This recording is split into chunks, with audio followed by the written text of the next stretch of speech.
बाली जेबे जानिला अंजना माता एक वीर पुत्र को जन्म देवे सेबे से चिंतार पड़गला कारण बाली चाहू नथिला ताठारु बली आउ केही वीर बानर जन्म नेउ। सेथिपाई से 5टी मेटाल रे एक मिश्रण करी विष प्रस्तुत करी तार दासी हाथ रे अंजना माता को पियाइबाकू देला। अंजना माता मध्य अजाणते से मिश्रण को पी देले। एहा परे 6 मास बीतीगला। बाली जानिबाकू पाइला कि अंजना माता एक पुत्र को जन्म देइछंती।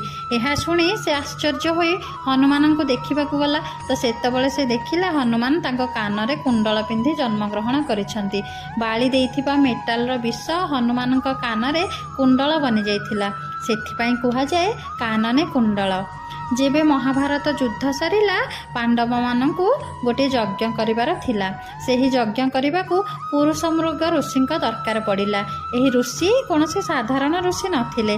से मनर चंचल बेगरे दौड़ंती। तो सेही ऋषि को खोजिबार दायित्व भीम को दियागला। ऋषि को खोजिबा समय भीमंकर हनुमान सहित देखा होईगला। भीम को चिंतार देखि हनुमान तांको चिंतार कारण पचारिले और तांको साहाय्य करबा निमंते हनुमान तांको शरीर गुच्छे केश को भीम को देले और कहिले जेबे तुमे ऋषि को धीमा करबा को चाहिबो सेबे एई केशरु किछि तांको मार्गरे पकाई देबो। एहापरे भीम जेबे ऋषि पाखरे जाई पहुँचिले ऋषि एक शर्त रखिले कहिले तुमे जदि मो ठारु प्रथमे हस्तिनापुर पहुँचीजिब तेबे जाई मु ए यज्ञ करिबि। तो भीम शर्तरे राजी होई ऋषि सहित आसिले।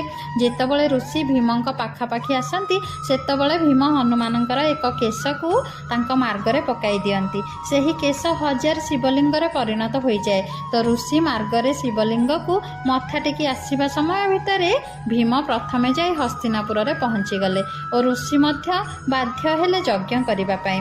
सेथिपाई कुहा जाए कुंचित केशा। हनुमानकर एक केश 1000 शिवलिंग सह बराबर।